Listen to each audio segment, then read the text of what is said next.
बार हो जाता है, उसमें किसी के गोली लग के कोई किसी की मृत्यु हो जाती है, और वो पूरी उदयपुर वाटी के अंदर यदि वो कोई मुलजिम पकड़े जाए तो राजेंद्र गुड्डा ने मरवा दिया।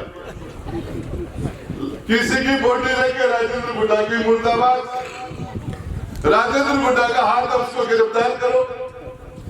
मैं आपको पूछना चाह रहा हूं, मरने वाले को जिंदगी में नहीं देखा, मारने वाले को नहीं देखा, बिना मतलब में कोई भूखा मार के मायने कोई पकड़ा गया, बोलो राजेंद्र गुड्डू।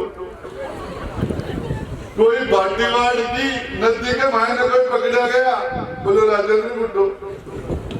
अरे मैं पूछ बचाऊं, 5 साल के अंदर एक उप स्वास्थ्य केंद्र बनाया हो तो आपके भाई राजेंद्र गुड्डा ने इस उदयपुर वाटी के अंदर, जब मैं आया था मात्र 12 या 13 उप स्वास्थ्य केंद्र थे, और आपके भाई राजेंद्र गुड्डा ने सेंचुरी ठोक दी। 100 से ज्यादा उप स्वास्थ्य केंद्र, सबसे ज्यादा हॉस्पिटल, आज तक जितने भी हायर सेकेंडरी स्कूल सारे लोगों ने बनाए, उसे डबल मैंने बना दिए। कॉलेज की बातें कर रहे थे, हॉस्पिटल की बातें कर रहे थे, उन बातों का रिपीट करने की जरूरत नहीं है, लेकिन सबसे बड़ी बात यह है, पूरे राजस्थान की धरती पर आप लोगों ने जो ये सारे काम मैंने किए, इस काम के काबिल मुझे आपने बनाया है, ये ताकत मुझे आपने दी है, और आपकी दी हुई ताकत का मैं इस मंच के माध्यम से गोड़ापुर के भैरू जी महाराज के सामने खड़ा होकर आपको कह रहा हूं, मैंने आपकी दी हुई ताकत का 100% सदुपयोग किया। एक भी जगह आपकी दी हुई ताकत का मैंने दुरुपयोग नहीं किया। क्षेत्र के विकास के लिए, गरीब के को इंसाफ मिले, गरीब को न्याय मिले। अभी जो बता रहे थे 26 लोग मर गए एक शादी समारोह में, 26 लोग एक साथ मर गए, 29 लोग मरी जिंदगी और मृत्यु के बीच में जूझ रहे हैं। दुल्हा आयुष्य के अंदर बीत राजा, दुल्हे के भाई, दुल्हे की मां मर गई, बाप मर गया, दुल्हे के भाई मर गए, एक भाई की बहू मर गई, 2 बच्चे मर गए, एक भाई बच्चा है, परिवार खाली हो गए। और जो ताकत आपने मुझे दी थी, उस ताकत से मैं जोधपुर की धरती पर जाके मैंने वहां के कलेक्टर को कहा कि 26 बकरी मर जाती है तो कलेक्टर आ जाता, कैसे नहीं आया, 26 बकरी मर जाए। जो जल शक्ति मंत्री गजेंद्र सिंह जी यहाँ आके मुझे बिना पंजे का लोटा बता के गया, उस गजेंद्र सिंह से मैं पूछना चाहता हूँ, तेरा खुद का लोकसभा क्षेत्र था गजेंद्र सिंह, और उसके अंदर 26 जनाजे उठे और 29 लोग जिंदगी और मौत के बीच जूझ रहे हैं। तू उस घर में जाके उसके आंसू पूछने वाला हुआ क्या?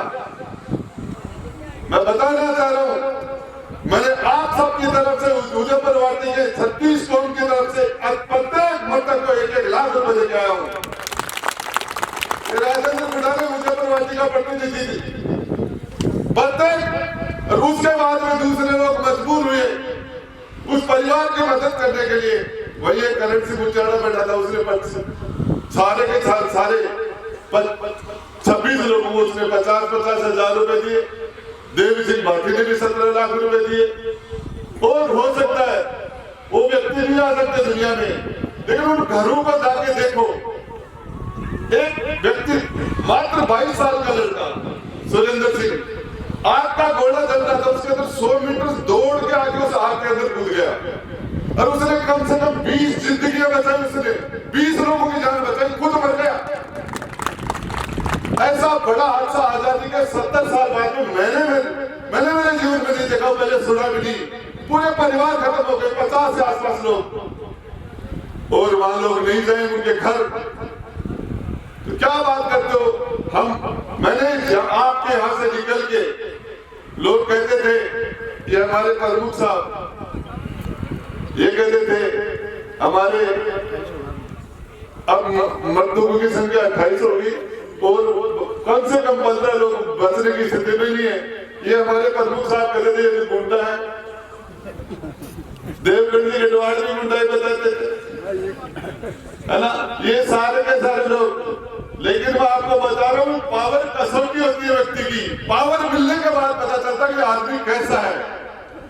कमजोरी में तो सारी दुनिया बढ़िया है, पावर मिलने के बाद ये तो हकीकत बात यह है कि जातिवाद जो हमने नहीं पैदा किया, हमसे बीतेगा भी नहीं। यदि चुनाव जातिवाद के अलावा हो, पार्टियां नहीं हो, तो कैंडिडेट अपना नाम ढूंढते मिले नहीं।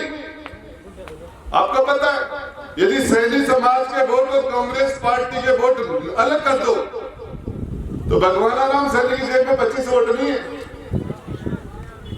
और जाट समाज और बीजेपी के वोट अलग कर दो, सुखगढ़ चौधरी की जेब में भी वोट नहीं है। और मेरी बसपा के तो 1100 वोटों की पार्टी थी, उस बसपा